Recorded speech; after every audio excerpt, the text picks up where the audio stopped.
You dirty motherfucker. I think Macho Man would say, "Oh yeah." When you get some kind of a master plan, you let me know, huh? Yo, imagine if Piper was switched out for Macho Man in this movie. We'd have a totally different movie, dude. it would be a much shorter movie. Oh yeah. If only we would have got that. I'm not gonna lie, dude. Every time I watch her intro, I want to get that dog tapestry.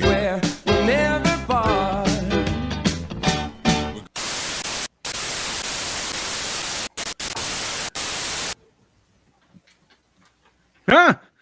And what's up, everybody, and welcome to the Gore More Podcast. This is your host with the motherfucking most, TJ Bowser, the Lady Arouser, and this is your Dark Lord of Knowledge, Chad Chrisman. Oh yeah. And Big Johnny D. What's up, Gorehounds? And the killing machine himself, Bobby Amone. What's going on, everybody? Today is November 2nd, 2020, and we got a banger of an episode for you today. But you know what time it is. It's time for your Slice of Life. Big Johnny D, what'd you do? Well, sir, what did I do? I got an upgrade. If anybody's been paying attention to Wake and Bake or anything like that, I think I also mentioned last week, got myself a nice gaming rig now. And I'm looking at the boys on a nice 27-inch flat or curved monitor. MSI. Give yourself some credit. Drop some brands. Yeah. And let me just say, man, it's been fun gaming with the Project Louder boys. Johnny, fix your camera. It's moving. Oh my God, it is. Oh shit! Johnny, you almost went away, man. That's not cool. That was right. Like slowly, you were just like. My camera was just like, all right, I'm done. I gotta watch that shit now. Your FBI. So that being said, is why I look at a different angle and shit tonight, and I'm still trying to figure it out. So you got to bear with me a little bit. It'll take a little bit to figure out the perfect where I want this desk and shit. But I got a whole new fucking corner desk and all this other bullshit, dude. So I got a nice little office, pretty much like Boss Man.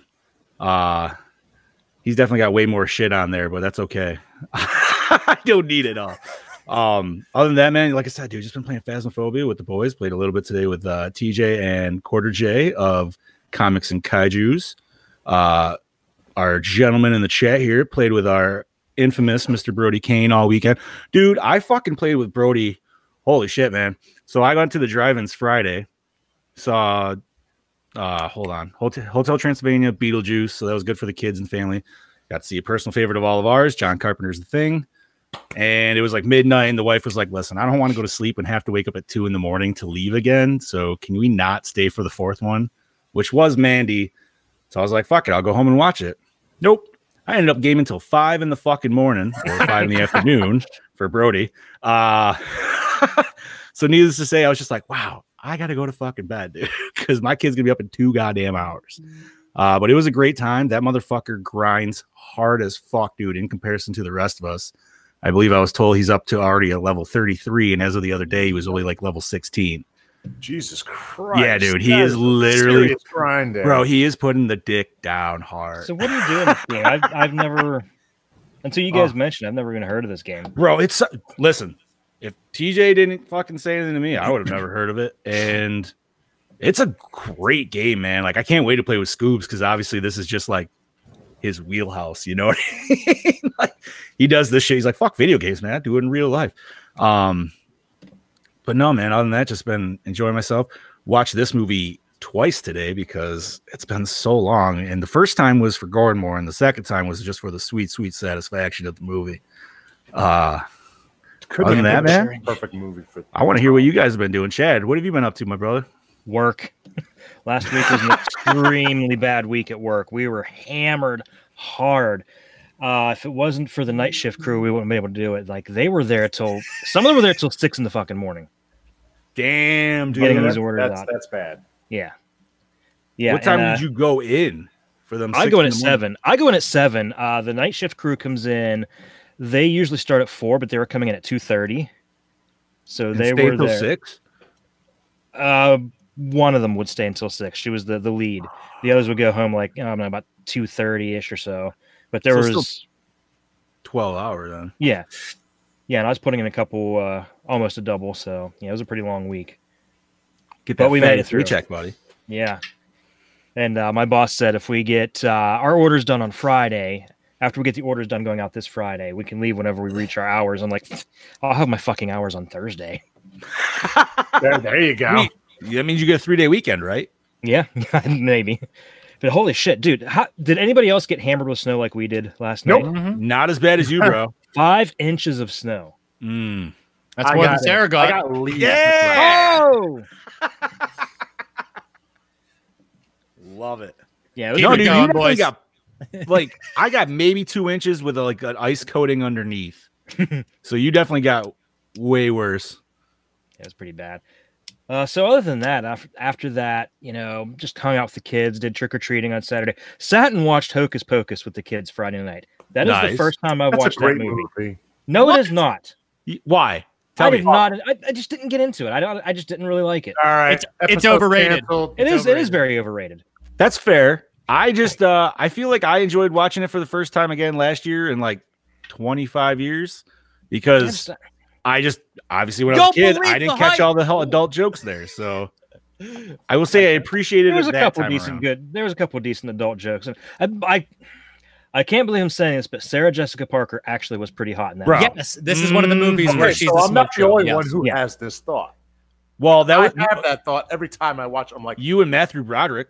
I mean, he obviously watched that, and that was what was stuck in his head for her image, and he's like, "Yes, I am Give me some of that, boy. right." Yeah, and she's like, "Well, fuck it, I'm fucking Ferris Bueller." Yes. No, okay. The only part I will say the hardest part that makes me laugh in that is the bus driver. Was it? She said, "We desire children." He's like, "Oh, it might take me a couple tries, but I don't think that'll be a Stephanie problem." said couch for you, and Jeggy, that's because they live. And the boys have their glasses on, and this is how they see me. And for those of you who do have their glasses on, this is how you see me. This is verification that I am not one of them. That's right. so far. That was the One wife of telling me they. I'm sleeping on the couch because I didn't like Hocus Pocus. I think that's what I just saw. I'm pretty sure that's exactly the reason why. You It's just either laid that or because I lines thought down, Sarah bro. Jessica Parker looked pretty good, but believe me, she does not look good now. No, just in that movie. No, but the girl Yeah, who it's was, just that movie. Like any other thing you see her, and she's like hideous. So it must have been makeup. Oh, definitely. right, everything else you just think about South Park. dude, where it's like Actually, the whole- Catherine. I'd bang Catherine New Jimmy if she talked to me in the Peggy Hill voice the whole time. Okay. All right. I'm happy we have that on camera now. That's good. She's the baddest bitch on TV. Prove me Yes. wrong. So, who's next? Me. You got Let's go to Bobby. yes. It was a nice weekend. I had a nice horror movie marathon Saturday with my friends, my girlfriend, and one of her friends who came over. Friday night was a Halloween party. We dressed up as the Strangers. Nice. Not too bad for the first time doing it, but it needs to be worked on for a cosplay later in the future. So, but other than that, it was a pretty chill weekend. But I do know what I am going to do now for next year's Halloween. I'm going to do another Michael, but I'm going to get one of those official Halloween 6 masks, and then I'm going to get the suit and everything. Actually, very soon, maybe right after Christmas, I'm just going to get everything and be done already. Why not for Christmas? I got a few things I got to take care of before That's Christmas first. But Saying anybody listening out there. oh, maybe. But other than that, it was a pretty chill weekend. Had a nice Halloween. Didn't give out much candy, but ate a shit ton of it. And I got to tell you, no regrets. Not a single. Oh, dude, I gotta say, we took the kids. I'll tell you right trick-or-treating. now, I got acute diabetes, and I'm okay with it. I'm cool with that. We took the kids trick or treating Saturday, and I swear to God, this was the best year for trick or treating for them. They got their bags filled. You know why? And I agree because I feel like my daughter got like a ridiculous amount. Do you think they gave out more so they could be done quicker? Okay. No, I No, think no. they gave out more because everybody's just so sick of the COVID shit that they just said, fuck this. Mhm. So they just, I mean, I don't know about you, dude, but I saw some of the coolest like fucking candy slides and shit, dude. People had LEDs all over them and everything. Then. We didn't see not too many of those around here. People were just handing it out. Oh, yeah. Yeah, I Yeah. just stayed in my little area. in your development.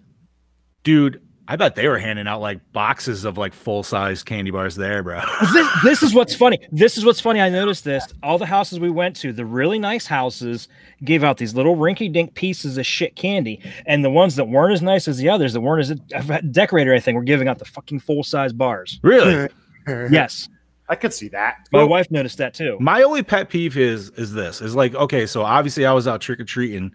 I wasn't going to be at my house. Now, I don't live in the city, but I do have decorations everywhere. So I figured, there might be some kids that stop by. There are some kids along the road.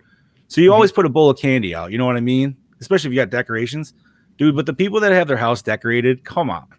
Don't go through all the trouble and then not put out some candy and shit. You know what I mean? Your house is all lit up. Dude, I don't know how many houses we went to that we were like, oh, sweet, let's go to this one. Nothing. I agree with that.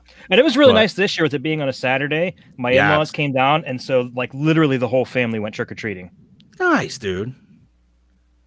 Very nice. Yeah, so we had a really nice night. So, Bobby, what else did you do this weekend, bud, besides your Halloween-a-thon? That was basically it, really. It was a very chill weekend.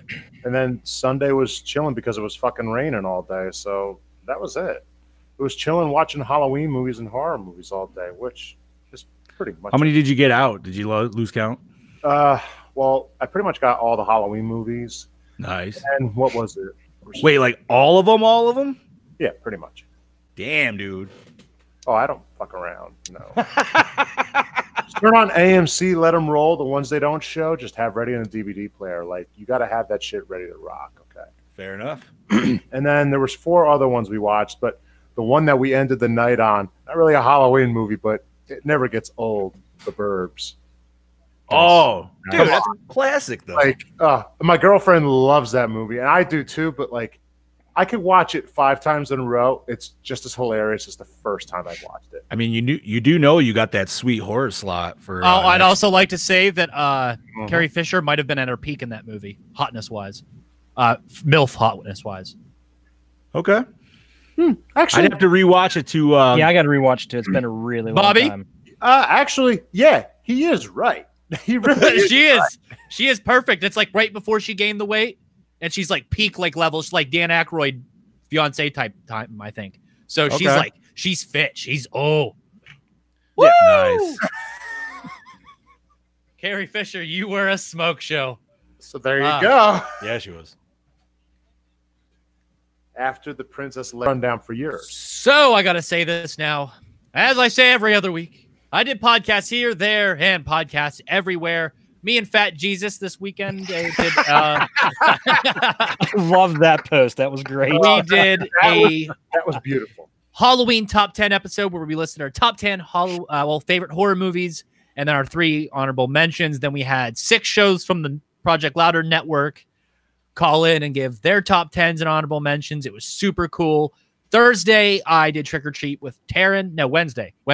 I did Trick or Treat with Taryn, and that was great. I got to do part 6, Jason, and Halloween 5, Michael. Didn't take any pictures.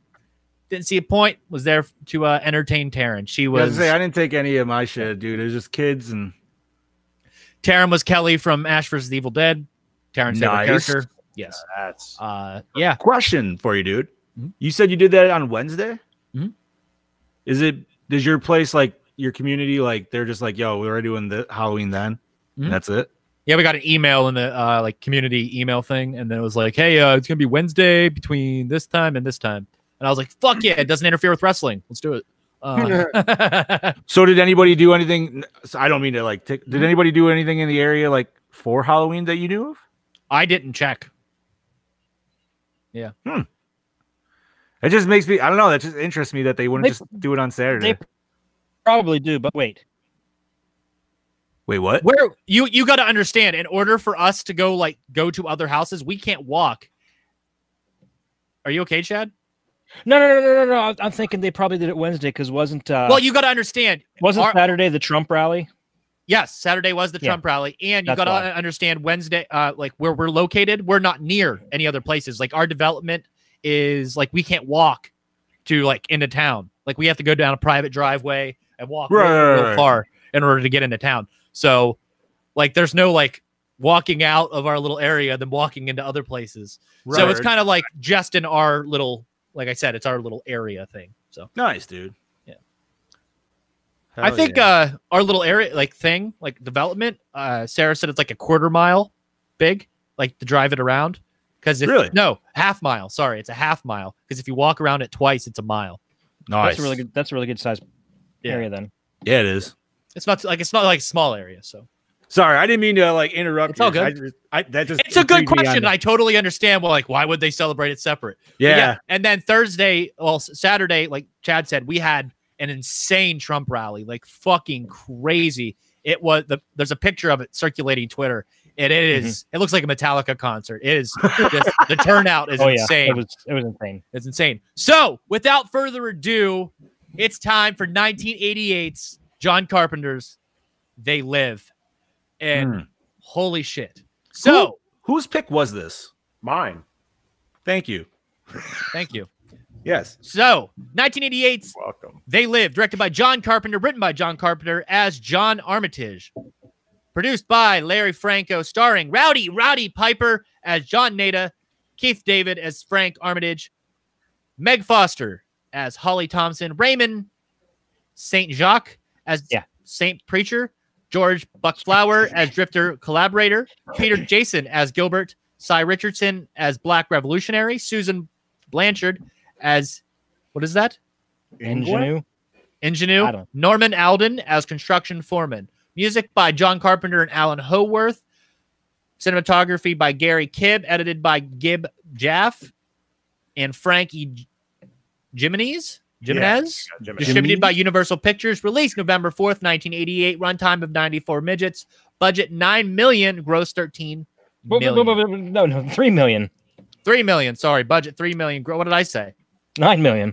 Oh, that's a lot. 94 He was midgets. carrying over from the 94 midgets. 94 midgets, 3 million budget, 13 million gross. Nice. Not bad. Not bad. There you go. Not bad at all. So I'm going to pop the handsome Bobby.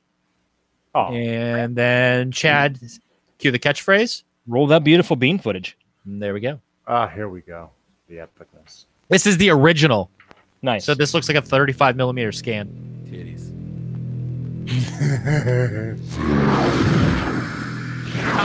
Masters! What do these things want, and why are they here? You still don't get it, do you, boy? They have recruited the rich and the powerful. They're running the whole show. Wake up!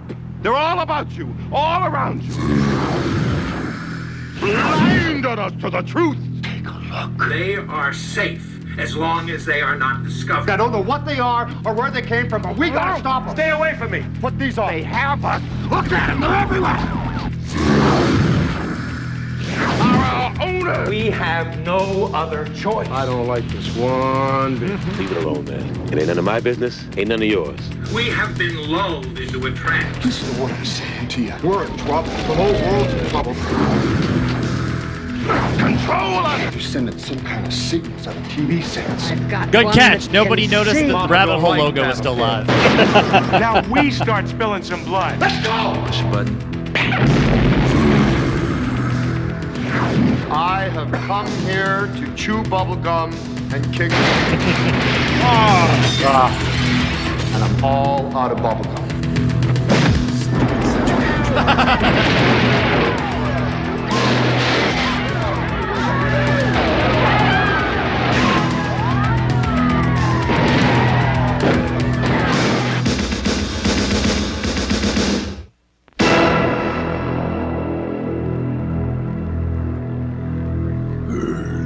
Thank you, Corey. Talk about the perfect Put on the movie. blasters. Literally the perfect time of year. That's why I scheduled it for this week. It's great. It's perfect. So who's running this bitch down? Let's let I say Bobby do give it. it It's to his Bobby, pick. dude. Sure. Hold on. Let me get it up here. And here we go.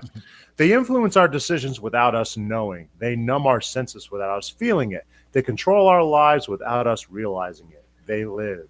Horror master John Carpenter directs this heart-pounding thriller in which aliens are systematically gaining control of the Earth by masquerading as humans and luring the public into submission. Is it Nada or Nada? I think it's Nada. Nada? Nada, a wanderer without meaning in his life, discovers a pair of sunglasses capable of showing the world the way it truly is. As he walks the streets of Los Angeles, Nada notices that both the media and the government are comprised of subliminal messages meant to keep the population subdued, and that most of the social elite are skull-faced aliens bent on world domination. With this shocking discovery, Nada fights to free humanity from the mind-controlling aliens. Yeah, baby. Go for it, boys. You know, I would just want to throw this out there that shortly before his death, Piper was insisting this movie is actually a documentary. And I could see I love him. I love him. I mean, you know, one of the first Jerk the Curtain episodes that Corey and I did, we reviewed Hulk Hogan versus Roddy Piper at the Great American Bash. And Piper threw Hogan into a charcoal grill. And fucking charcoal went everywhere. And it was hilarious. It was just an utter fucking brawl. And this movie is literally that. But that guy's nuts. Roddy Piper is so charismatic.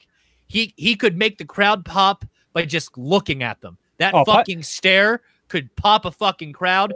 WrestleMania. He is my all-time favorite wrestler. Yeah. I've always loved Piper because he makes it so easy to hate him, and you know he's doing his job extremely well when you do that.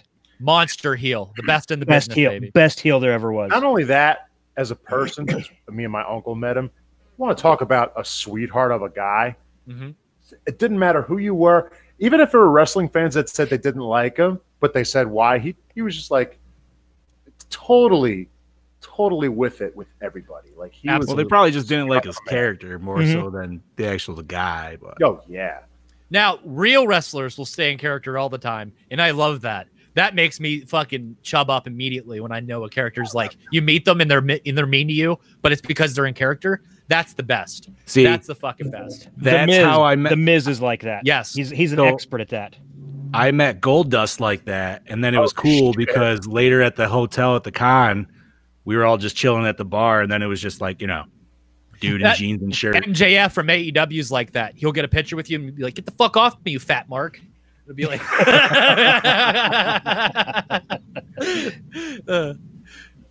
oh, that's great.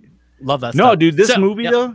Oh my god! First of all, Great. yeah, my first time watching. I will say that my very first time ever watching this film. Yes. I figured all of you guys would have been like pretty good with this. Yeah, No. I love this movie. I'm very happy it was on the schedule. Mm-hmm. It's, you know, so, and I'm not going to question it, but I have seen online that some people question if it is per se a horror movie.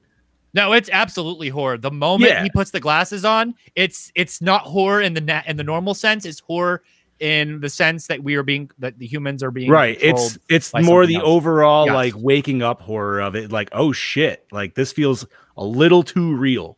Like it's almost like borderline H.P. Lovecraft material. Correct. See, go ahead. No, dude, go ahead, man. For me, as much as obviously it's Carpenter, he's known as the master of horror. For me, this is, and I'm not disagreeing with you, but for me personally, this is not a horror movie. This is a Carpenter does two good things really good: badass action films, including an extremely strong male actor, or a horror film with an extremely strong female lead. Those are one of the things that he does extremely well, and all of his movies are those two concepts. And if you want to take this takes Halloween 3's concept and amps it up to a planetary scale. To me, this was a movie more of psychological thriller. Yes, to me, not so much horrifying in a way, but more like IMDb classifies it as sci-fi horror, and I think that's probably as accurate as it gets. This is sci-fi before it is horror. Yeah. I mean, yeah, you're not going to consider it like in the Alien ask of it, but at the same time, yes, it's still, dude, if you really sat back and thought about it for 2 seconds, like that's a fucking terrifying thought. Like, and I mean, obviously everybody already, there's people out there that think this shit happens anyways, like with reptilians. Listen, no. Go ahead. Come on. That know that the reptilians exist. Hillary Clinton is a confirmed reptilian. We have discussed this on this podcast at least 6 times. It is Gore and more canon that Hillary Clinton is a reptile person. But what species of reptile? I don't know. Ask Jeffrey Epstein. He's the only person that knows. No, you know what? We're fucked, aren't we? I think we got to ask Steve, man. He might know this shit. This could be his wheelhouse. This movie is a conspiracy theorist's dream. Oh my god, dude! Yeah, it's all based on Reaganism at the time. I mean, it is. Yeah. Could you imagine if it was that easy to just take a fucking pair of glasses, throw them on, and actually see the evil in the world? Like, You know what's funny is right before the show, I was talking to Kaufman, and he's like, "Man, that movie's crazy." He's like, "What if things were actually like that?" And I was like, "You're part of the problem." And he's like, "What?" And I was like, "You make the labels for shit." I was like, "You design all the labels for things." I was like, You literally are the consume and obey part of this film. Oh yeah, this is true. He actually is. And right now, me and John are the only ones that will survive because we got. Well, you remember, you got to take them off after a while because it's like a fucking drug. Oh, knife to the dome. I'll take it, dude. This movie had so many great lines in it, by the way. And like, I mean, I feel we know everybody's favorite and the mainstream one. As was Jackie, already you're right. You're right. You're spitting hot fire, darling. Right? Yeah. So for our audio listeners on the screen here. So for our audio listeners, I'll read this one out. So read it. Well, think about Illuminati and pyramid sleep. Look at our history. The funny thing about this movie is it's still relevant today. Like it could be made right now. I am jumping the gun here. Nope. Very I feel like we all kind of feel the same way. And I felt like this when I saw this the first time, like 10, 15 years ago. Like it's just been a common theme, and it is unrelenting. Like I feel we all definitely have like feel the beat down at some point of consumerism to where everybody's just like, fuck everything else. I'm just going to take it a break. I feel like it comes better with age as well. Actually, speaking of consumerism, if you're going to buy anything and if you're going to be a filthy consumer, may I have a couple places that I recommend? Yes. By all means. Shall. Beautiful segue, by the way. I know. I'm so good at these. Just blowing air kisses. I'm to hypnotize the masses. Hey, listener. Yes, you. The sad sack sitting there listening to this awesome podcast. You know why you look like shit? Well, that's because you aren't wearing Project Louder merch. It's a proven fact that wearing Project Louder merch increases your likelihood of not looking like shit by at least 35%. And let's be honest, you should take it where you can get it these days. So head on over to projectlouder.net and click on the merch tab. Pick up some hot fucking swag and start looking like the winner you truly are. Where is it? Are we getting the other one? Hello there, creepy ghouls. Do you like spooky things and horror movies? Then Cabin 13 has the stuff for you. Check out their selection of horror-themed props, bins, busts, action figures, collectibles, and more. You can find them on Facebook and Instagram. Be sure to visit cabin13.com and buy something, or I'll kill you! Marcio Charlie's Horror Costume Studios. Premium hand-sculpted latex masks, butts, and hoods. Everything is handmade and painted by Marcio himself. Be sure to check out his wide range and selection of products over at Facebook and Instagram at Horror Costume Studios.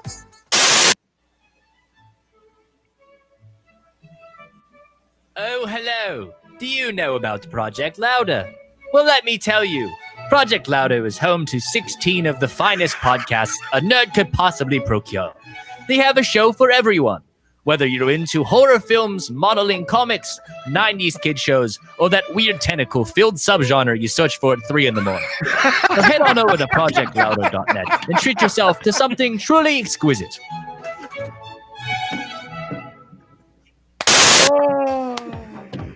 Thank you for that. Graveyard Classics. Horror themed tees and posters, professional in-house screen printing, and clay prints. Powered by Death Style Art and Graphics. Go see what you can dig up over at graveyardclassics.net.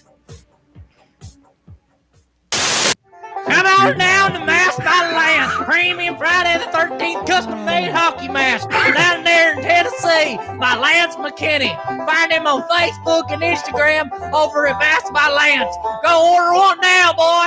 Yee-hoo! Oh, man. And there's your ad block as recommended by Dale Silva from Cabin. I need Lance's ad now to calm me down. Oh, dude, Dad, the first was it worth waiting? Oh my God, yes. Dude, I do gotta say, I missed the sexual Tyrannosaurus.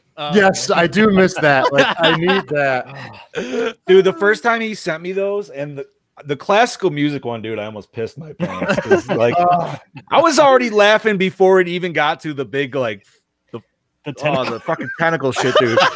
Like, as soon as I started, like, because he's like, yo, these are the commercials. And it just, I don't know if you guys could hear that. Like, it was a little quiet for me, but I also had my volume down just so it doesn't relay. But dude, the classical music, as soon as I heard that, even before TJ's voice, I was already geeking out, dude. Just because I was like, oh God, where the fuck are we going? So brava, sir. Brava. Well done. Well done. Thank you. Okay. I got to take these off for a little bit. Johnny, you can take the glasses right now. Yeah. That's getting the headaches. It's getting headaches, man. Yes. Bobby's got that sweet drug. So before I wrap up this cord here, do you want me to give a call to our DKB? Absolutely. Definitely.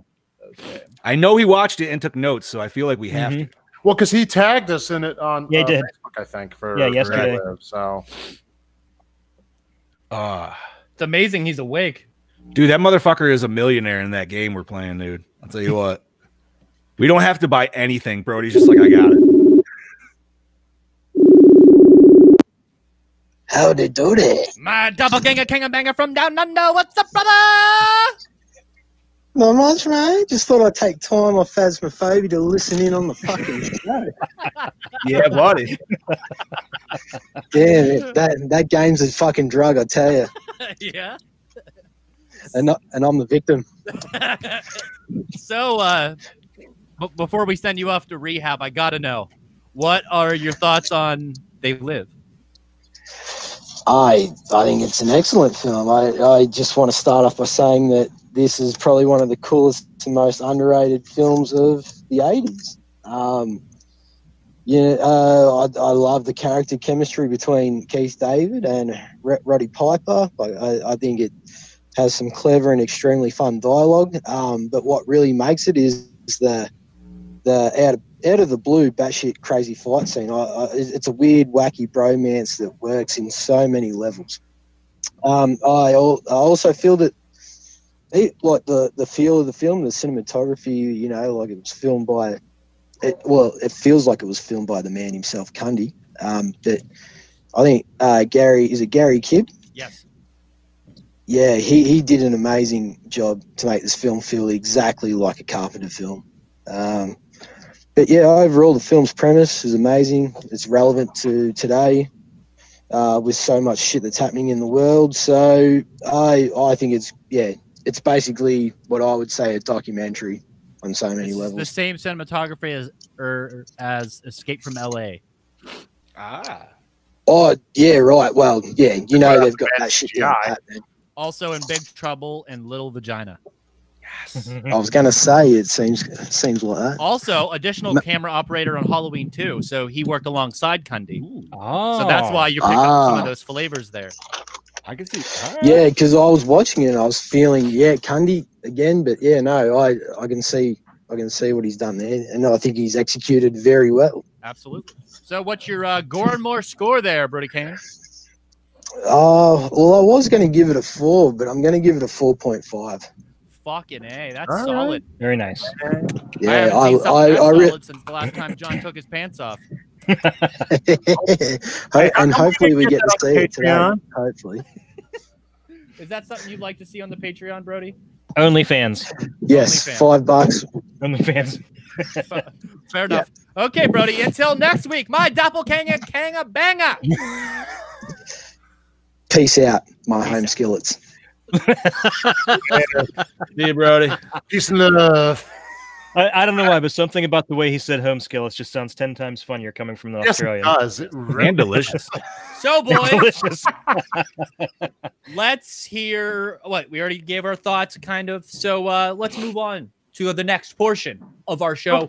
Chadwick, our Dark Lord of Knowledge. Read away. Yes, I have got some good stuff here. Oh, shit. Hold on. There's Wrong page. plenty of good shit behind it. Go. Here we go. Okay, so obviously we're going to talk about the famous line first. It says the line, "I've come here to chew bubblegum and kick ass, and I'm all out of bubblegum," was ad-libbed by Roddy Piper. According to director John Carpenter, Piper had previously written the line in his notebook of potential verbal bits during his wrestling career. I believe it. Yeah. Yeah, that is very Piper-esque. Yeah, he shared a notebook with Carpenter, and they agreed that this particular line fit the character in the film perfectly. Then Piper went on to use it at a wrestling match. Talk about perfect. The big fight sequence was designed, rehearsed, and choreographed in the backyard of director John Carpenter's production office. The fight between Nada and Frank was only supposed to last 20 seconds, but Piper and David decided to fight it out for real, only faking the hits to the face and groin. They rehearsed the fight for 3 weeks. Carpenter was so impressed he kept the scene intact, which runs 5 minutes and 20 seconds. Thank you for that fight is just probably one of the best movie fights. Dude, it's one of the best wrestling fights. Come on. It's just it's one of the best fights ever on film. I mean, Roddy Piper, being a married man at the time of filming, refused to take his wedding band off. That's why in several scenes you can see a wedding ring on. I was actually going to put that in my notes, but then I found it on here first. Well, all right. I'm going to cross that one off. No, that's because you know what? I was kind of wondering that. I was like, they never mentioned a backstory or anything. You know what I mean? Of like a dead wife or whatever. So, yep. Yeah, that's true. Piper's character never gives his name, nor is he referred to by name throughout the entire movie. He is simply listed as Nada in the credits, which means nothing in Spanish and Portuguese. The name almost certainly references the character George Nada and Ray Faraday Nelson's short story 8 o'clock in the morning, from which the film is adapted. Yeah. Which has like almost nothing to do with... It's almost night and day, the differences between the two. And now that I think about it, now that you said that, Chad, if you think about it, the Nada being his name actually fits it just to call him Nada more than giving him a name, because if you think about it, the movie is that movie of he means nothing, yet he's the one who's going to show you everything. Yep. One of the Alien TV broadcasts refers to the director by name. An Alien commentator is complaining about sex and violence in the media, and his dialogue breaks off with the words, "Filmmakers like George Romero and John Carpenter have to show some restraint." And I love that because that shit's actually happened. So I'm glad he put that in there to just like kind of put the dick down on that shit. Yeah, pretty much showing what he thought of those damn reviewers. Dude, I'm surprised was it Ebert that went after Carpenter? Yes. I'm surprised it almost didn't look like a fat skeleton thing like Ebert or something. You know what I mean? Like, oh God.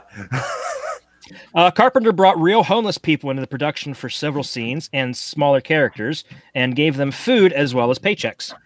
Nice. Look at that. See that? He's a nice guy. I wonder if that scene where they're where Nada's getting food, I wonder if that was actually like a craft table for the homeless that were actually like came in for the scene. Maybe it was. It's a good possibility. Kettle chips do rock. Who put that up there? I wonder. I'm not really a fan. I really don't eat very many potato chips to begin with, so. They are the shit. Oh, shit, where was I? John Carpenter wanted a truly rugged individual to play Nada. He cast wrestler Roddy Piper in the lead after watching him at WrestleMania 3.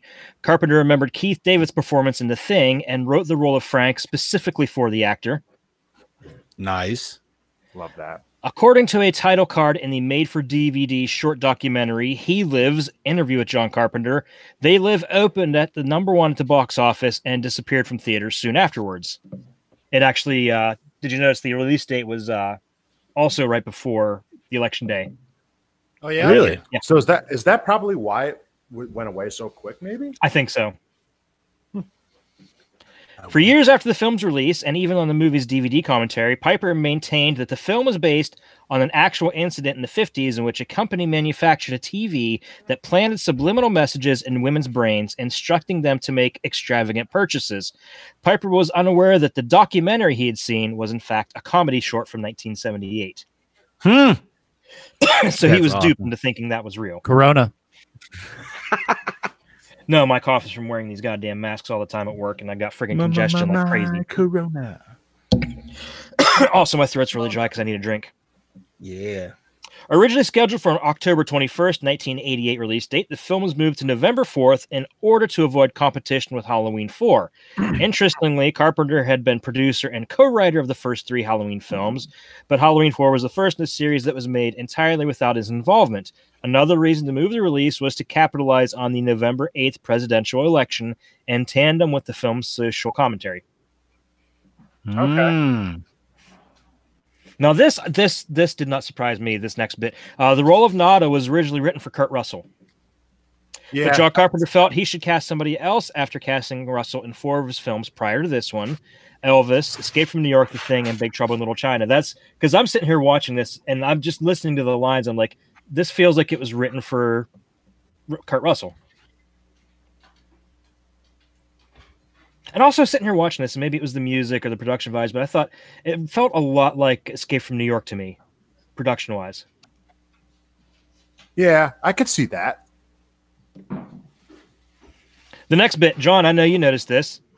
The communicators used by the guards near the end of the movie is also. What is it, Johnny?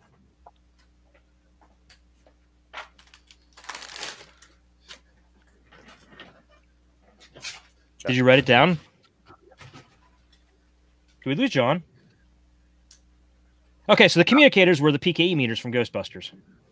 I did notice that. The one guy had them. Yes. The aliens superficially resemble walking, rotting corpses.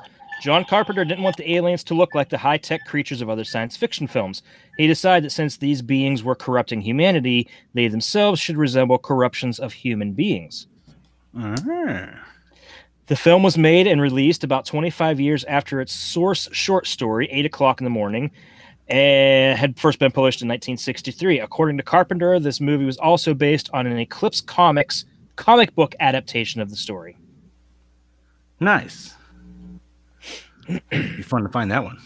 On an episode of Monster Vision in 1997, Piper mentioned that John Carpenter wanted him to discuss the film's political subtext, which was critical of Reaganomics, while doing promotions for the film. However, due to being in the United States on a green card, Piper felt it wasn't his place to discuss American politics. He also noted that he had rather liked President Reagan and thus didn't really agree with the film's politics, so he would shy away from talking about them while promoting the film. Aha. Writer-director John Carpenter has said of the movie it was a critique of Reaganomics, a vehicle to take on Reaganism. However, over the years, several neo-Nazi and white supremacist groups co-opted the movie for their own purpose, spreading rumors that it is really an allegory for Jews controlling the world. Oh my God. This forced Carpenter to respond on Twitter in 2017 by stating, "They Live is about yuppies and unrestrained capitalism. It has nothing to do with the Jewish control of the world, which is slander and a lie." Jesus. I can see why white supremacists would think that. Even 30 years after the movie, you still have to fight for it. What does that tell you, though? That means that it's got an impact somewhere. Not always in the right way, though. Yeah, unfortunately. The scene where the police attack and destroy the homeless encampment was difficult to Piper to shoot, as it reminded him of similar events he witnessed in his own life. On the commentary, John Carpenter pointed out that Piper has made more movies than he has. "I've only made 20, says the director. "Yeah, but you made 20 good ones," replies Piper. Ooh. At the beginning of the movie, well, no, Piper was telling John Carpenter he made 20 good ones versus 20 bad ones that Piper made. Oh, by the way, looking through different movies, and I found Hell Comes to Frogtown on, is it Tubi? Yes. I believe so. I think I've seen it on there as well. At the beginning of the movie, when Nod is walking the streets and pauses by a storefront filled with TVs, one TV image shown is of Mount Rushmore. The shadows on the president's eyes are particularly dark, and Abraham Lincoln appears to be wearing a pair of the sunglasses. This foreshadows Nod taking on the role of the great emancipator. Oh, I didn't notice that, but now I kind of want to recheck that out. "Life's a bitch, and she's back in heat" was Macho Man's favorite line from the film. That's actually probably I love the bubblegum one, but that's probably my favorite. That's what I'm saying, dude. This movie gave so many good lines, dude. Ain't love grand? Hey! No, see, you got to get the kettle cooked jalapeno. Them things are. Oh, those are upstairs, buddy. I got one of every flavor. Oh, you holding out on me? Is it just me, or does John look like a commercial for those chips? What are you talking about? Like Wayne's World 2? Yeah, exactly. Delicious. No, I love them. Yes, and it is the choice of a new generation. It's really sad, man. It's like people just sell out, you know? Like, yeah, it's truly sad. It's a fucking It's just That's a not lot okay. of fucking chips. Did you guys collaborate on this? That's great. Yes, we did. We did. And shame on Bobby because I told his ass too, but he didn't do it. Dude, Kettle chips, I'm just I not a had no fan. time to get to the store. Thank you, Heather. That was good, guys. That was good. But you know something though? Every week now, one of us has to have a bag of the kettle chips. I will do next Monday. Oh man, that was good. You guys Sorry, got I'm just taking in the comments right now. Yeah. I apologize. This excuse me, this film and Alien Nation were two major Hollywood studio science fiction films released in the year of 1988 that feature alien characters assimilated into modern day society on the planet Earth. The fight scene between Keith David and Roddy Piper was used as a direct reference for the scene in South Park Cripple Fight, where the handicapped children Jimmy and Timmy sit on their different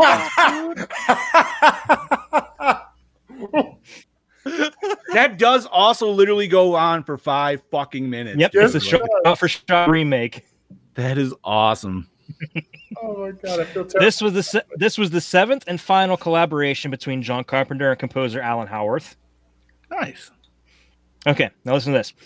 Alec Baldwin, Michael Biehn, Brian Bosworth, Jeff Bridges, Bruce Campbell, Tom Cruise, Harrison Ford, Mel Gibson, Tommy Lee Jones, Michael Keaton, Christopher Lambert, Stephen Lang, Dolph Lundgren, Michael Madsen, Bill Paxton, Ron Perlman, Schwarzenegger, Stallone, Patrick Swayze, Van Damme, and Bruce Willis were all considered to play the role of Nada originally. Holy shit. Jesus fuck, dude. That somebody couldn't choose. They went through that whole list before they said, you know what, fuck it, let's get Piper. But you know, even though, I mean, as much as I like pretty much half those names, if you put Schwarzenegger in this movie, I'm sorry, I love him, it would not have had the effect that it did. Well, I don't think. I would. I don't know, man, but you'd have Carpenter behind him. True. We've never had Carpenter behind Schwarzenegger, so you don't know. That would be. I don't know. Would be TJ's looking like no, so maybe not. Looking over this list of names, the only one I could really see actually working would actually be Dolph Lundgren. That would have been sweet. This would have been very much in his wheelhouse. Actually, yeah. Because now Dude, you listed a lot of names there, though. Mm-hmm. Bruce Willis. I mean, the reason why I don't think like even a name like Schwarzenegger would work, because at the time, think about it, every action movie he made literally had 10 guns in his hand. This was one movie where you didn't have that. At the time, I don't think it would have worked. And you know what? If we didn't get Piper, we wouldn't have got that sweet 5 minutes fucking fight scene. You know what I mean? Or the backdrop to the concrete. Or the bubblegum line. Yeah. Dude, like, he just listen, I loved Keaton. Like you said, dude, you said a lot of phenomenal people on there. But yeah, but it just even if you replaced Keith David, he was that one. He was that guy that really fuck you. You'd never replace Keith David. No, never. No, don't. Like that's what I'm saying. Like who else could play that the way he did? Well, nobody, because it was written for him. So Well, there you go. Well, no, you're talking about Nada, dude. Like, oh, for Nada. Oh, I thought he was talking about Keith David. Nada. Continue. Damn. John Carpenter has an uncredited role as the voice that says sleep. Oh, yeah, okay. That one I did know. They Live is extensively referenced in the 2013 video game Saints Row 4. Keith David plays himself in a supporting role throughout the game as the vice president, and a They Live themed level towards the end of the game unlocks Roddy Piper as a combat ally. Yep. And it's fucking awesome. I actually haven't made it that far in the game. Except for that motherfucker Keith David will not romance you. No, he won't. Damn. He's the only one that holds out, dude. The only Everybody person else you can't has to screw in that be, but game. not Keith David, dude. Keith David's like, nah, we're good. And he just gives you that nice soulful voice, and you're just like, all right. He is fucking smooth in that game, too. Dude, he's smooth in everything he does, man. He's just got such a good voice. Like, you guys have mentioned your favorite lines, and not that this is a segment in it, but like, dude, my favorite line is just the way he delivered when Roddy went for the fucking nut punch, and he just goes, "You dirty motherfucker." Dude, that shit made me laugh so fucking hard, dude. Like, me too. He says it too. Yeah, like the delivery was dirty perfect. Motherfucker. Sorry, Chad. Continue. That was the last of it. That was the last bit. Okay. All right. Good. All right. I saved the best for last. I had to mention Saints Row 4. Gary Saints Kidd Row. died this year on March 9th. Oh, man. He was Oh, 79. that stinks. Oh shit. Damn. So, we already took care of a couple big questions. Chad actually mentioned, I was going to say, what did we see? What device did we see in this movie that we've seen in other movies? And that was the EKE meter, which was for some reason a fucking walkie-talkie in this movie, but whatever. I guess we'll take it. So here's one. How many wrestling moves did you guys see in this movie? I saw a clothesline. I saw a suplex. Yeah. Do we get anything else? Backdrop onto the concrete. So that's 3. Oh, we got. I figured this would have been. We got the hip. We got the gut wrench suplex.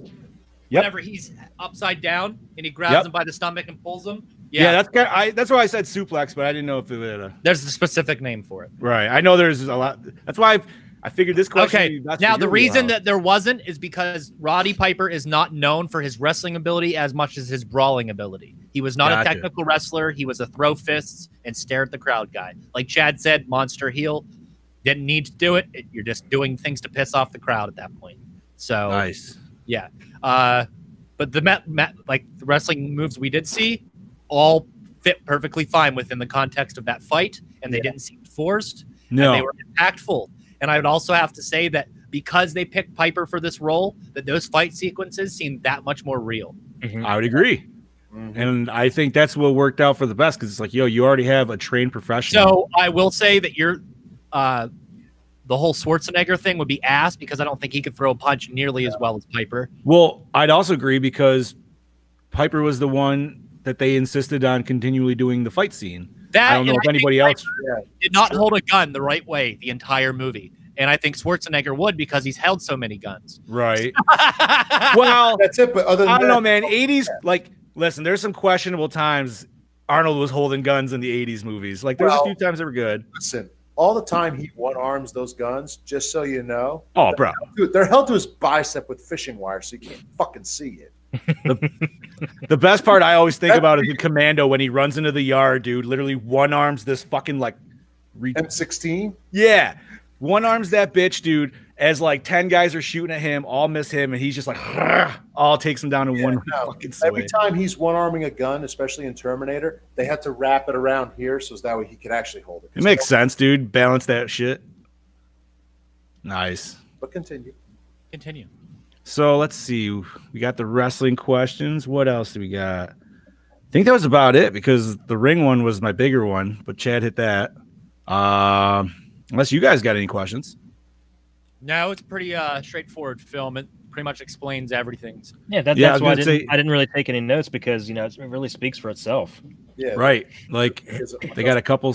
Everybody's got a little bit of a backstory, but they hit all what they really need to hit on it. Yeah. Oh, here's a question for you. So the gentleman that towards the end, when they got into the secret society there, when they were at the party, and the guy said, the first time I saw you, I thought you. When did he see him earlier in the movie? I must have missed that. Or the homeless camp. Yeah, that's where he was. Okay. He was the guy sitting on the couch bitching about the TV station and the hackers. Oh, gotcha. Thank you, sir. All right. Well, that's it then. Okay, so moving on to our questions. What format did you watch it on, and how was the quality? For me, it was Amazon Prime, and it was high def, so it was pretty damn good. Almost the same. You got DVD? Absolutely. Nice. I was gonna watch the DVD, but I said screw it and downloaded a 1080p copy. Ooh. I went Voodoo and did the HDX. Nice. And it was very nice, and that's why I watched it twice. Fair enough. Douche of the movie, I would have to say Alien Race. Holly Thompson. Yeah. Ooh. Yeah. Backstabbing bitch with the sexiest eyes. Yes. God damn, she does, dude. Yeah, that's one, like, that woman's gonna stab you in the back, like, you just know, but you're gonna kind of risk it because you know it's gonna be some fun. You're willing to. What is your favorite kill? There wasn't really many kills. I'm gonna have to say the shotgun splatter in the bank, dude. That's what I was thinking too. That's the one that really stood out for me. Yep.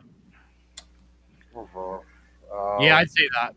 Because that's when he just started loading. They had that crazy, awesome splatter on the back wall, And that's like, I feel the moment you were just like, oh fuck, dude, it is on. Yeah, he shot the cops before that, but you know what I mean? Like, this is where he was like going like crazy dude raiding a bank, but really like, you know, he was just trying to escape the cops. Didn't even realize he walked into a bank. And this is where the whole movie like really makes you start to think. You're like, dude, imagine if like any dudes that went in and shooting up a bank and they never actually asked for money. Imagine if like that's what they thought they were seeing, or any, you know, something along those lines. How do we know they're not? Well, if they had sunglasses on, you definitely got to question that shit. They could have had the contacts. But right? Kill themselves before they say anything. I guess actually my favorite, I guess I'm going to say kill sequence, is when they're going into the stairwell and you just see 10 guys coming down the stairs and he's like, hold on. And you just see him just start fucking shooting all over the place. Like, it could never happen in real life, but it still looks fucking cool. I mean, not that it's a good kill, but it's also a good, just like little surprise. But I like the whole, gentlemen, do you have your cards? You're like, yeah, we got your cards right here. Like, oh, yeah. It's cheesy, but I still love it. Dude, that's why people, and I can see where people would digress saying it's not horror because there is a lot of action in it, dude, but it's an action horror. Yeah. It's what it is. We reviewed The Wraith. I did not. I wasn't with you for that, and I have never actually seen The Wraith. So it's not bad. It's an interesting movie. That's the race car one, right? With yeah, Charlie Sheen. Yeah. Oh, I have seen that. Never mind. I've seen parts of it, and I saw when they were attacking the gang in the building there. I feel like I remember that. But it's like a great value version of The Crow. Yeah, okay, that could totally make sense for that. Absolutely. But like 5 years earlier. Yeah. Word. So we all said our favorite kill. That would take us to our favorite scene, gentlemen. End scene with the girl riding the alien. Yes. What a great way to end it, too, dude. Just you're like, yo, here's some titties. And just a what's funny wrong, baby?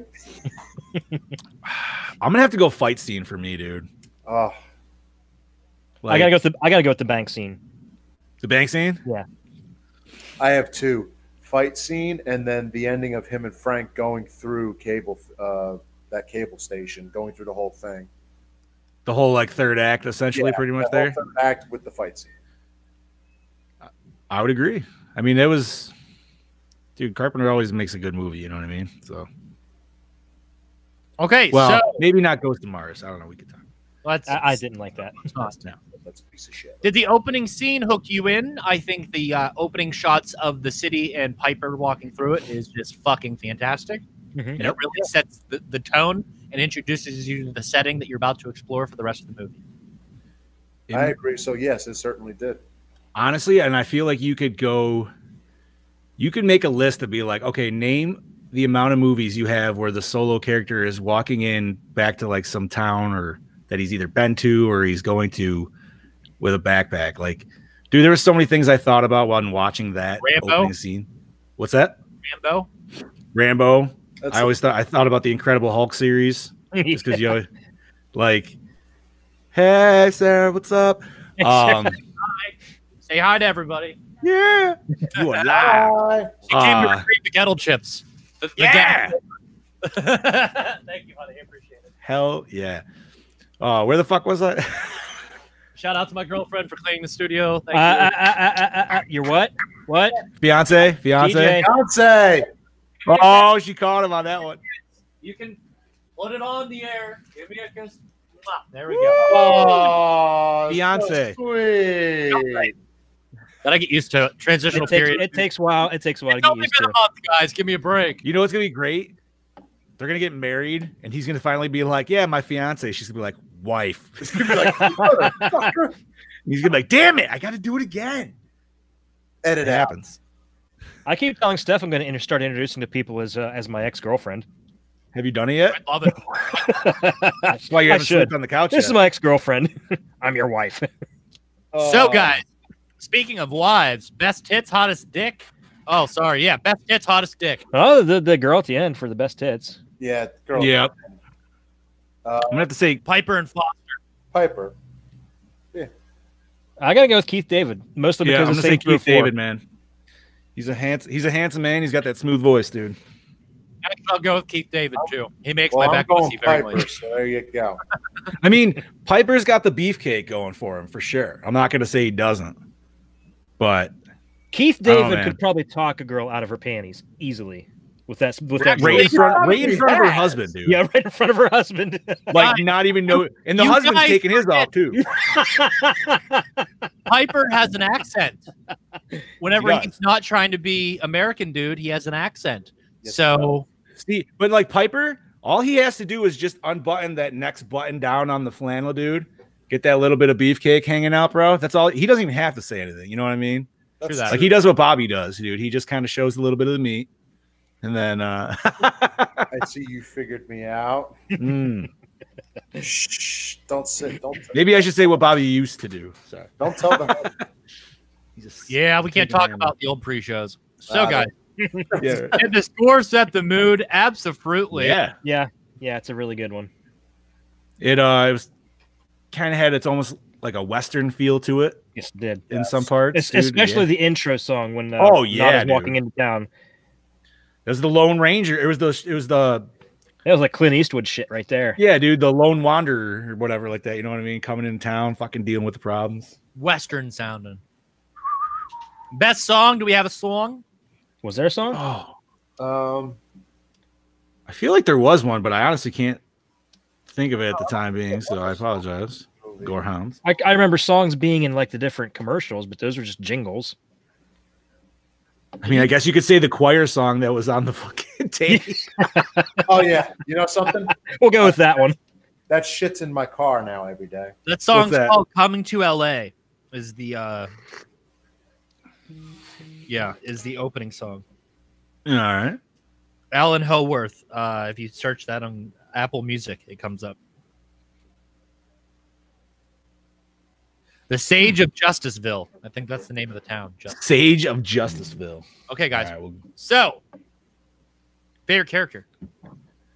Piper. Oh, Yeah, Piper. Yeah. I just can't. Piper. That's Yeah. it. I'm gonna. He's so relatable in a lot Like of I ways. said, John Carpenter does really good at strong male leads and strong female leads, and these no exception. I'm I don't know if I can do this, but I'm gonna actually say the duo of Piper and David at the end. Like I feel they played really well off of each other. Okay, here's okay. What duo is better? Ooh. Keith David and Roddy Piper, or Baldwin and Woods from Vampires? Oh, Dude, watching Vampires the other day was so good too, man. I fucking love James Woods. God damn, you're gonna get me on a fucking Vampires rant right now. God damn it! Oh my god, Dude, I forgot so much about that movie, dude, and like it's his last great movie. Carpenter. It is. that he directed. See, Really is. there's a special place for me with James Woods because I had this uncle that literally sounded exactly Also, like James Woods, dude. if So you it was just If you get the Scream Factory Vampires, yes. there's an awesome modern day interview of James Wood where he goes off on Twitter, like goes off about how a cesspool Twitter is, and then Nice. goes on about how he's just a Northeast boy who's trying to be Western and trying to be as badass as he can, and then like how he ad-libbed the entire like Euro trash homosexual thing in the Oh, I could see that. band that's completely made up on the spot. He said Carpenter would let me do 3 serious takes and then 4 just joking around. He goes, all those insults to the master vampire, that's me. It's like, what, I'm not hasn't surprised that at worked all. 500 years, compadre? It's like, yeah. Like I truly forgot about the amount of gore in that fucking movie, dude. Oh my God. It's just That Just whole that hotel hotel scene scene alone. Like, wow, we said that at the same yeah, high five, buddy. Jing. this means Vampires is going to have to be on the list for next year and then moved up at this point. Okay, I'll switch a pick. I think that, see, I think that we've talked about it at least 3 times in the last 6 episodes. I'd agree. I think that warrants a review. And then to never do the sequel. Okay, guys. So, Oh, what? God, You don't with- want to see John Bon Jovi? No. good. Wait. I thought the sequel. Nope, never mind. I'm thinking Dust to Dawn. I was To gonna say, quote it had my fucking 10-year-old, Dad, please don't rent that. Quote myself, it's a piece of shit. I was gonna say it was Robert Patrick, but he did Dust for Dawn too, right? Yes. Okay. All those movies are good. From Dusk Till Dawn movies. Yeah, they're pretty Yeah, good. they weren't bad. I enjoyed I them. like the bank one the best. That one's fun. I don't know if I've seen that one, buddy. That's a good one. That's the guy from Terminator, isn't it? Isn't that? Yeah, one? That's the second. Yeah. Okay, so. Well, maybe the second one is the bank one. Anyway, Scar. Was it scary? No. Kind of. If you're a conspiracy theorist, it's absolutely frightening. Oh my God, yes, dude. If you're even anything, is that from? Yeah. I'm assuming that is in. Day is fuck you, Heather. I'm assuming that is in reference to the chips. Kettle chips. Yes. I know somebody's like reading the comments. It's like fuck you. You know what the best part is? And I'm glad you made Chad big screen when he was saying his behind the scenes, because that's when I ran upstairs because I was like, oh, kettle chips. I was like, I saw Brody did I had things. Sarah like come in and just start feeding me bags of kettle chips, and I was like, yes. See, I was gonna text the wife, but I was just like, fuck it, I could run up and grab a bag real quick. Like, I'm good. So that's why I was talking to you and you weren't answering. Pretty much. Yes. I was fucking ninja the ass upstairs, dude. I was like, gotta get kettles. My daughter's like, what are you doing? I was like, get chips. So we kind of scary. We all can agree. Yeah, I guess. Yeah, dude. I would say, just like I said, you take it in for a couple minutes after it, and put yourself in the what if situation. Yeah, it really does get you thinking. This film is a big what if, and I'm telling you right now, it's probably more of it is. I already said about the reptile people, and we'll talk about that on an episode of Power Hour. Don't you worry. So that comes with the review of Midnight Meat Train. So fuck yes. Nice. That was a good one. That's right, because Hillary was at the end of the tracks. Yes. And it's a Clive Barker movie, and me like Clive Barker. Did you ever play his game Jericho? No, that's a TV show too, correct? Not related though. Yeah. Actually, Clive Barker had a video game. I care about, baby. What's that? It's only one Jericho I care about. That's right. The son of Deathstroke. Yeah. That's a comics and kaijus thing. That is. Hey, I seen that clan leader before. Oh shit. He's gonna host the podcast now. Welcome to Talking Jericho. I gotta say, Jericho's another amazing heel character. Yes, especially in his older age, he's perfected like the supervillain type. I was gonna say, because when he first came out, he definitely was not that at all. He was the good guy. Yes, he was. When he first came out? When I'll show you WCW, there was a time where he would troll Goldberg. No, I'm sorry. Okay, so maybe not when he first came out, but when he first came to WWF at the time. Babyface, remember? Right. J Countdown and the interrupt. Exactly. Yeah. Yeah, the walls of Jericho and all that good shit. Yeah, I remember that. That was a good dude. I used to love that. He was one of my favorites when he first came in, because I was like, who? You know, I never watched WCW. I remember my first time seeing him on WWF, and I popped big, especially for that fucking intro. That dude, I feel like, and I could be wrong, but did he not fight Big Show in one of his first matches? Yeah, he did. Didn't he? I swear to God, he did, dude. That does sound right. It does sound right. That's why I'm not a wrestling aficionado by any means. I want to say the end of '98, maybe beginning of '99. That's. I want to say that his talks with the WCW. Okay, this is Jerk the Curtain. Nope. Guys, tune in. Corey just comes in, dude. Tune in Wednesday night for a very special episode of Jerk the Curtain, a tribute to the late Tracy Smothers. Okay. Ooh. Yes. So moving on. Does it hold up today? Yes. Yeah. Oh, it's extremely more. It's just as relevant now as it was then. Oh, to say it's maybe right. even more. Yeah, I agree with that. It certainly is. Acting. Fantastic. Phenomenal. All the way around. Yes. Even Piper. And again, if you ask the question, could you think of anybody else? No. I think that the intense scenes were pulled off by Piper because, again, his promo work is premium, and that definitely translated to his acting. So, yes. Cinematography. The question comes up again. This with the late Mr. Gibb. Fantastic. fantastic work. And Yeah, I'd also have to say that he also did Ghost of Mars. Did he really? That's hilarious. I didn't want to tell you that yet. Like, dude, all the raid scenes and everything like that, they were beautifully lit, dude, with some crazy just red light to just shadow out essentially all the cops. Wonderful for this. Was this his alternative to Cundy?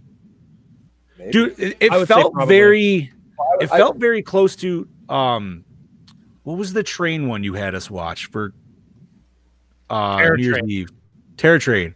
It felt like the lighting in that, dude. Like it was just very intense, singular lights, but like it just looked great, dude. Like, well, I think the last movie he did with Cundy was The Thing, and everything after that, I think he had different people. was it The Thing or was it Halloween 2? I thought Chad said it It earlier. would be Halloween 2. No, Well, I don't know if Carpenter used Cundy while he was filming his scenes though.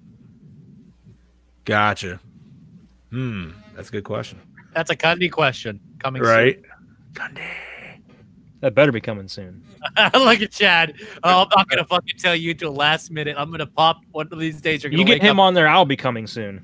Yes. Oh, We've already been there right. twice. Oh my goodness. Chad's wife's gonna hear a scream one of these days. What is it? And Chad just goes, Cundy! Oh my God. It's happened. Okay, guys. So let's move on. Finish up this bad boy. Premise. I love it. It is absolutely great. Like I said, it kind of takes the idea in Halloween 3 and then takes it up to a planetary level. It's fantastic. I love the whole sci-fi part of it. I love the horror part of it. I love everything about this film, and that will be translated to my score later on. So yes, premise is spot on, baby. Brilliant. Love it. It's the fact that it is real, and guess what? Nobody can avoid it. So yes, the premise is wonderful for this movie. Yeah. Wonderful and terrifying, honestly. Like, because once again, it makes you think, you kind of sit back, and it's even kind of like how they always keep telling Roddy the whole time. They're just Why like, do they not have it? They live Snapchat filter. They probably have before. That'd be cool. That'd be perfect around election time. And it only picks certain faces. Like, it doesn't do your main face. Like, it just Oh, does, like, augmented reality. They live. Oh, Make it happen. Ooh, that'd be really good. You know, I was thinking watching this, I'm like, man, this would make a really good video game too. Actually, yes, it really would. I would love to see that happen. right? Especially because, like, you would have, dude, in tight areas, just like, okay, let's say the scene where they're going down the alleyway, Roddy was shooting only the aliens where he wasn't shooting the humans. So you would have to do that. You know what I mean? And if you had them in tight bunches, you'd really have to, dude, that would actually be pretty sweet.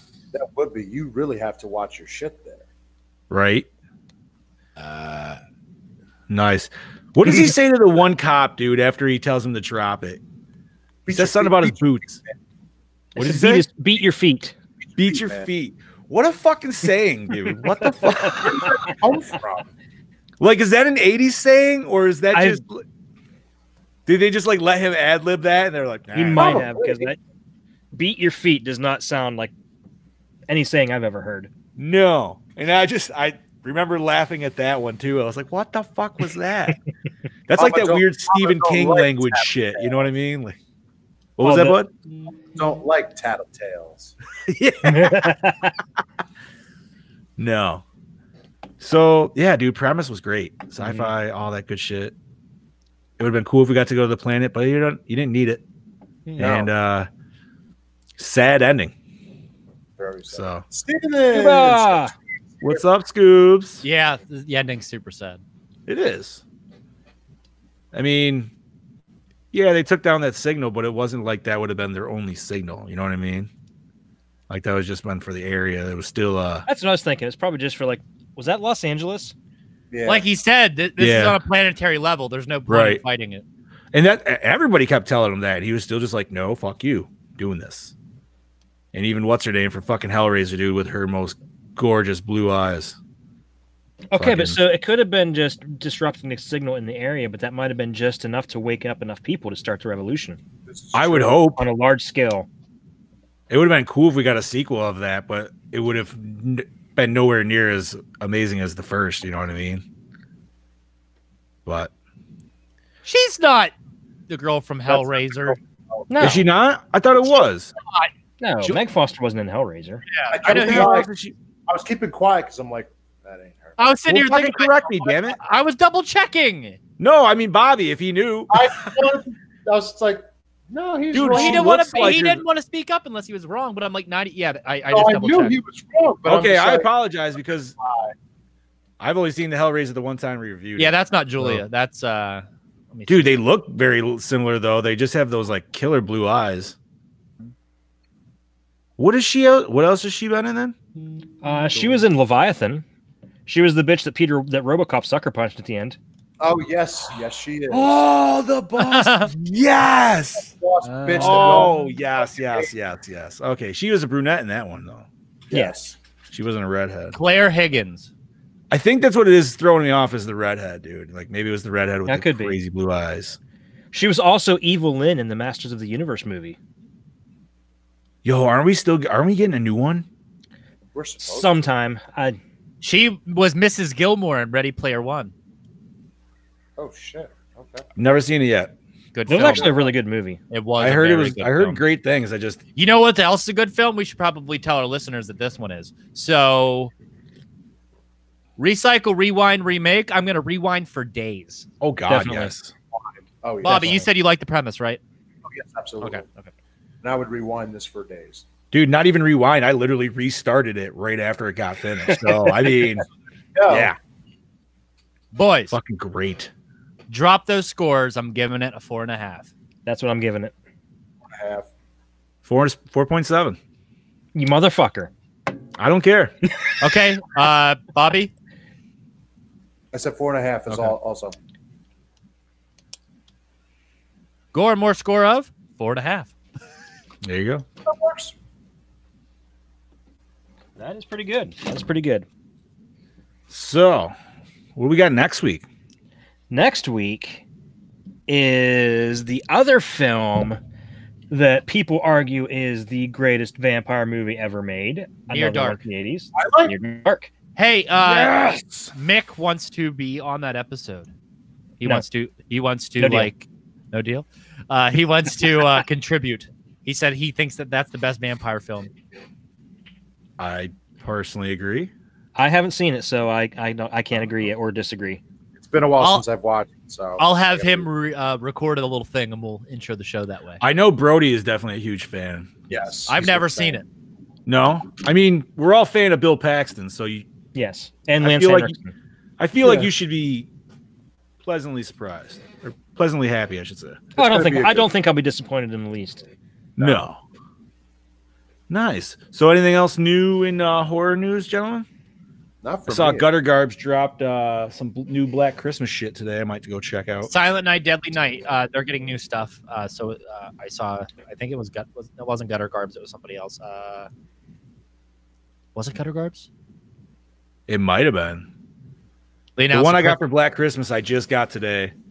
I checked it out, and oh my god, dude, I'm gonna forget. And I sent it to the group earlier, but there was somebody out there dropped the Halloween 3 shirt, and we all know as people in the horror community, you either love or hate. There's a lot of love or hate for Halloween 3 all the time. And okay, true horror fans love it. The fake horror fans hate it because it doesn't have Michael Myers. Correct.